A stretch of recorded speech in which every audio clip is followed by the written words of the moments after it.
Welcome back. I'm Dr. Ruckus, and today we're a little bit sick with a head cold, so we're keeping it nice and chill, but we are playing GRUUL Aggro, and we're bringing back one of my favorite packages, the Wolf package. This thing is just always strong, and I've debated a little bit if it's better, if it's the best possible combination for GRUUL Aggro or not, but I think it really is good. I mean, you're going to be playing 4 copies of the Stormseeker no matter what in this deck, so you get that Werewolf for free.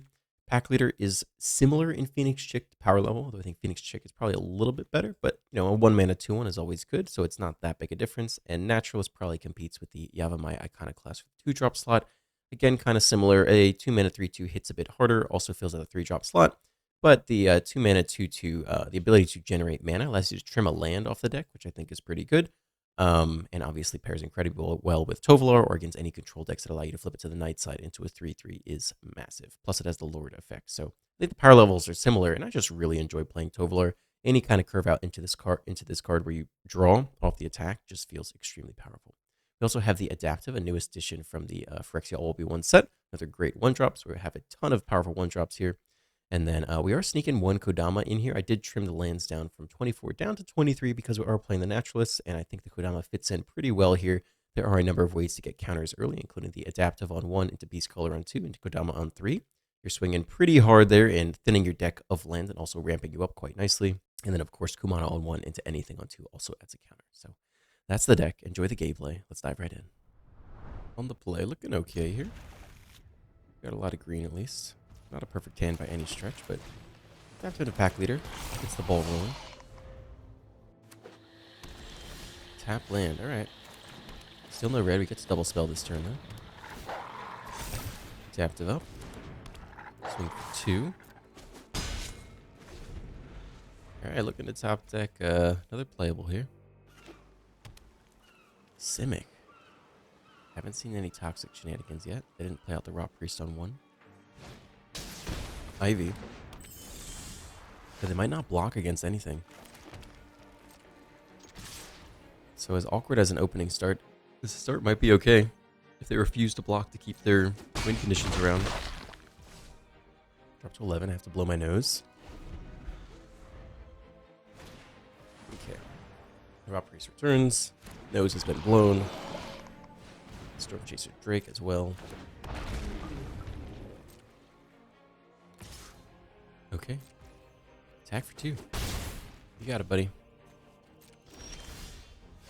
Beast Color is a playable. Doesn't grow anyone, so no need to play it before combat. Hit in with everyone. Luckily, they can't do any IV, copy indestructible effects, double block, blow us out. Eat it all. Drop to 5. We play out the Beast Color. Artifact enchantment. I mean, they have enchantments. I just don't think it's worth our time to try to destroy. Oh, not sure we need the last green mana anyway. Combat research. Yep, there is an enchantment. Get the copy off. First poison of the game, up to 2. Okay, swing with both of those. Shore up will be pretty annoying here. They get untap some blockers. That's pretty nice here. Okay. Give him the Helana and Elena treatment. Throw everyone, by the way.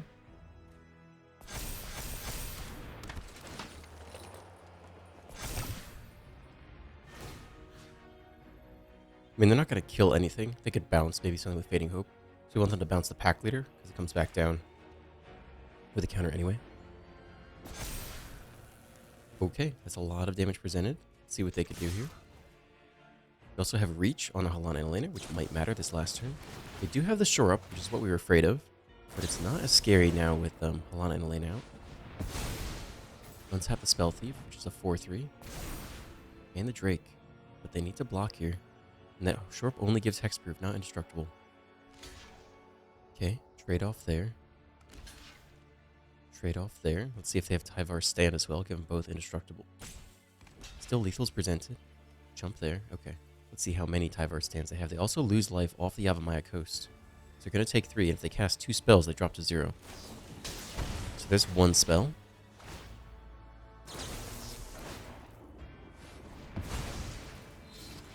Okay, up to 6 poison. If they use the last spell, they do lose here. Let's see if they go for it. They might not realize it. Sometimes people forget about pain lands. Come on, you know you want to. Your eye in the hand. Yep. That's one more pain land damage, though. Now we hit for 3.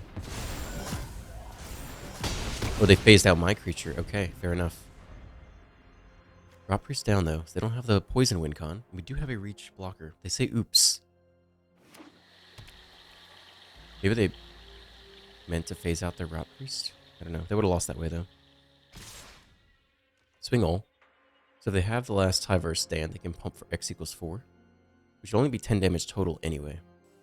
No, I think we do block. Yeah, we block. Because if they have Tyvar stand, they copy it, then they win. There it is. X equals 0.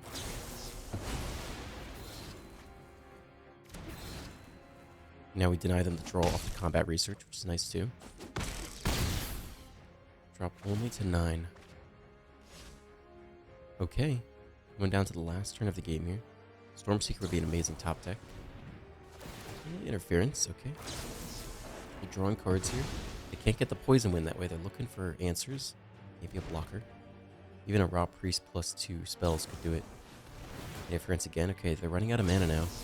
Feeling better about our chances. March of Swirling Mist would do it too. Alright, let's see if you have March of Swirling Mist or not. This grows the Beast Caller, but technically it doesn't really matter. Either we're going to win or not right now.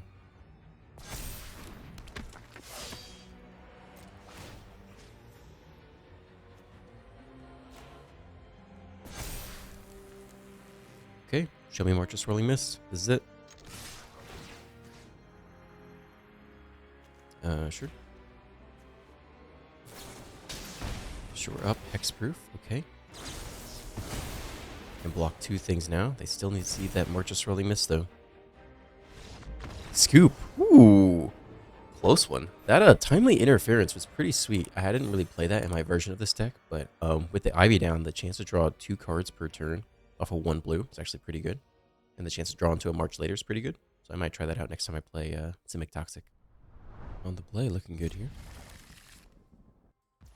Okay, fast land it is. Let's be adaptive.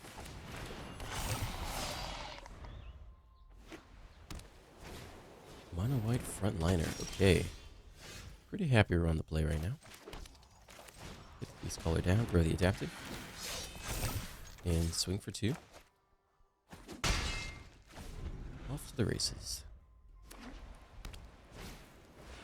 Already have new Benalia. Okay. Got the Stormseeker.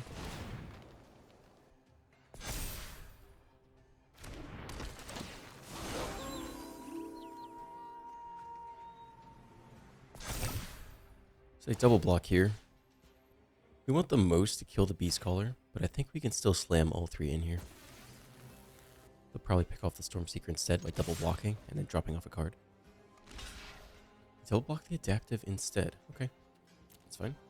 And they sack a card, make the Benalia indestructible. They trade their 1-drop for our 1-drop. Drop off Morel.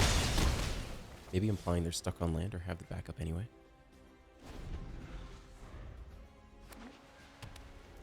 Okay, they do it the 3rd land drop. They get to Cathar someone. Yep, take you. Alright, next land drop for us. Get out the Helena and Elena.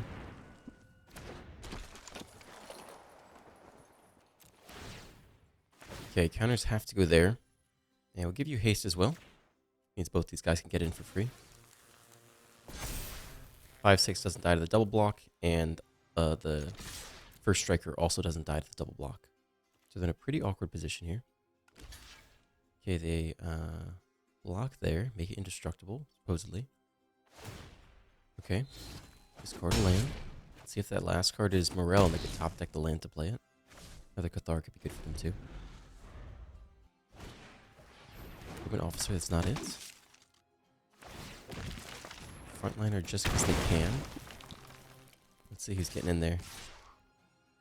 Interesting. You think they might take the Scry off the Benalia, but nope, they get in there. First point of damage. Frontliner gone now. We get more land. I guess we will Sekensen this turn just to do something. Okay.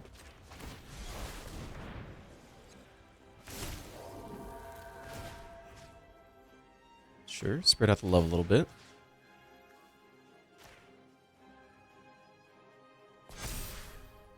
Okay, everyone is a pretty obnoxious threat at this point. Okay, jump there. They would need a lot to go right. I'm not sure what they could possibly draw to get them the rest of the way. As long as Halana and Elena sticks on the battlefield, it's pretty annoying for them. Kind of need another Cathar to take it. And then, even then, the blocks aren't good. Okay, they eat the rest. Drop to 2. Flip to night side. Scoop. Yeah, we had a great curve that game. On the draw, looks okay. New adaptive into the pack leader. Mono blue, hit the 2-drop anyway. Okay. Still, I think we run out the adaptive here. Pack leader to Tovolar is always attractive, but against mono blue, if we can just grow a single creature, it's probably more valuable. Here comes the adaptive. Consider.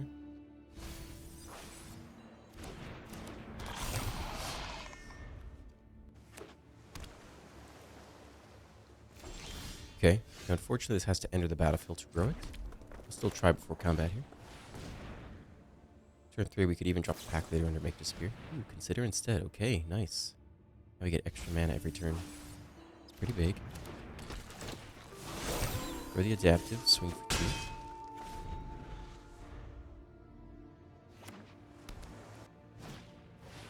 Tap out immediately for the Djinn. Alright. So we get to resolve whatever we want this turn.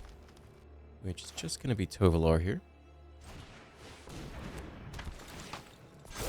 You can see grow the adaptive. And I guess they just get the free block anyway. There's no point in attacking.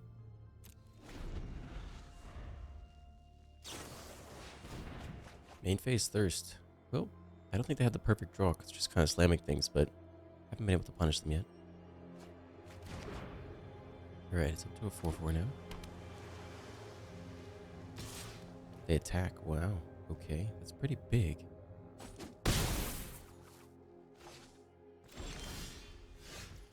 Alright, who do we most want to resolve here?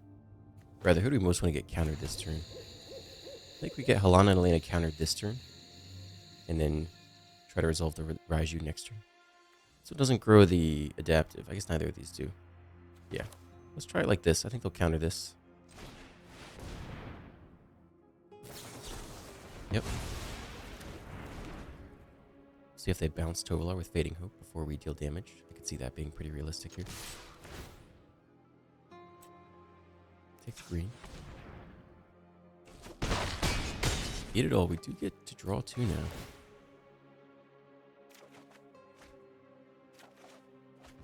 Okay, here comes the pack leader. And make Spear again. Okay. One up to a 6-4.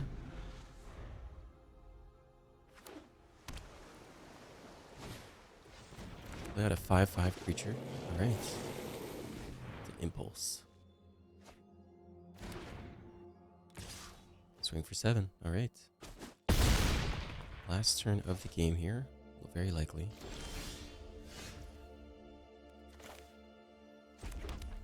I think we just have to go for Raiju here before combat. Yeah. And make him have the counterspell. Which they likely do, but we have to find out here. Okay. Maybe bounce before entering combat. Fading Hope now, alright. I think we're still getting in there. Either we lose to the Reach, the Flyer, or not.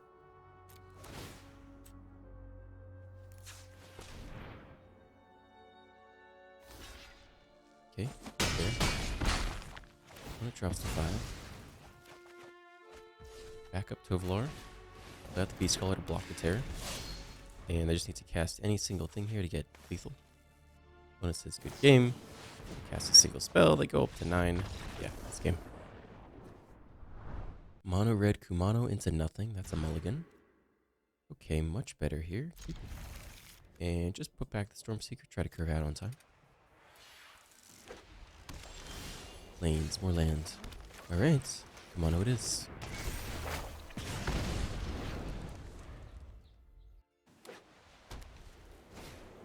Mono white farmhand, okay.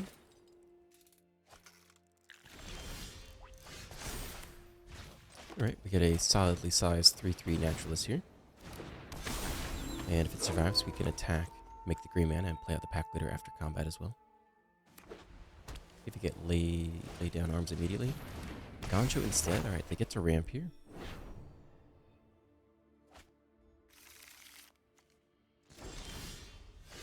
Alright, it's more land for us. Get to hit pretty hard though. Here comes a Stormseeker. Attack all and make the green mana for the pack leader. And hope they don't sweep here, but I think we have to play as if they don't have it. I think if they have it, they're going to win anyway. And if not, we need to put on as much pressure as possible. 11 is too high of a life total to feel like we're close. Sleeves are pretty cool, by the way. I like that a lot. Bin a Bank Buster. Get it back for free. It would survive a board wipe if they have the board wipe. They don't. Okay. There's a chance then. The Kumano can play that after combat. Yeah, you just put it here. They're going to want to block the pack leader. Take red. Trade there. Okay. Drop to 3. Play out the Kumano. Drop to 2. Kumano slips around Sweeper as well, which is kind of nice. We'll get 3-4 out of the deal. Wedding announcement again. Okay. We make 2 blockers now. We have 3 attackers. So it would be great to top deck something that can sneak through here off the Stormseeker haste. It's a playable. It comes in as a 2-2. I'll take it. I think we are swinging for the fences here. Haste. 4 attackers versus 3 blockers. Everyone's got 2 power. They need instant speed interaction. Let's see if they have it. Nope, not this time. Feeling pretty fortunate. There are a lot of ways this could have gone wrong, but they didn't quite have the pieces to deal with us early. On the draw with a lot of mana here.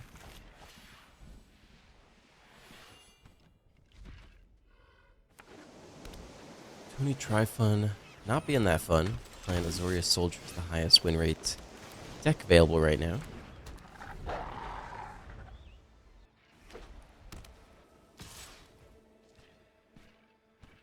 I mean, yeah, we can trade here. We're on the draw. Yeah, let's trade. The soldiers go a long way pumped up anyway. We don't have any Tovolar in hand. Okay, do nothing. So they want to flash in their 1/1s. We go Naturalist this turn, double spell next turn. Okay, let's see the pair of 1/1s. Yep, there they are. See if they pump Squad or Brutal Cathar or put down the 2/3 flyer. Third land into Thalia. Okay. That's still kind of an issue because we can't attack with the Naturalist successfully. But better than pumping the entire board, I'd say. A Stormseeker can get in there. I think we want to get the Beast Caller down really early here. I think it's the Beast Caller. I hope they don't have a Cathar for it. It's tough, though. Firebrand's interesting because it makes it so Thalia can't block, so then everything can get in. But then this 3/1 just dies one of their 1/1 tokens anyway. Stormseeker's the most mana efficient, but if they don't have Brutal Cathar, flip to Nightside. That's interesting. That really gives us some nicer attacks here. Okay. So I guess it's Stormseeker. Move to combat.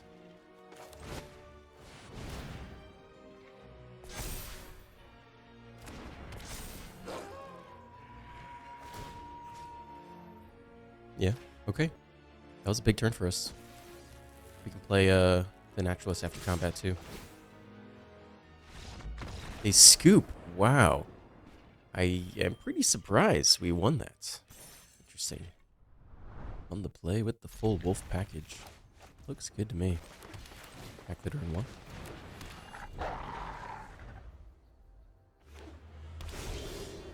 Okay, tap land, get the Naturalist down. Let's see what Esper's up to today.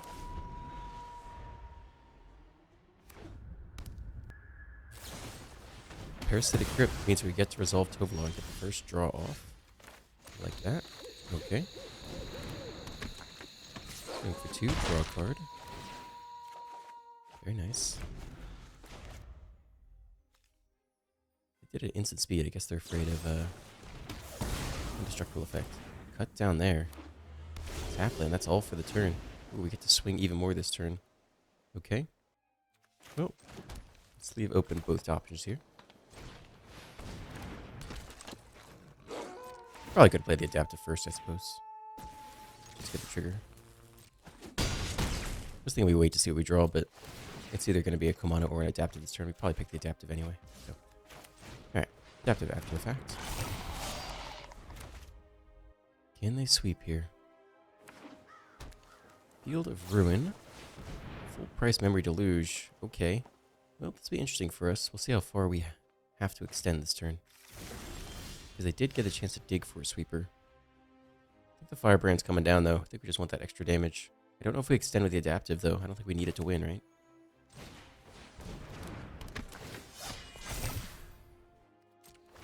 Okay. A lot of damage. Drops to 2. We get the draws off. I don't think we deploy anything else. Land. Land, okay. Yeah, I think we just hold back this last adaptive.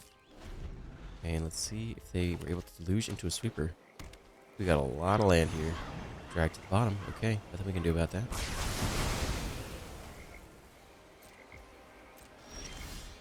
Won it down to 2. We hit the Raiju, though.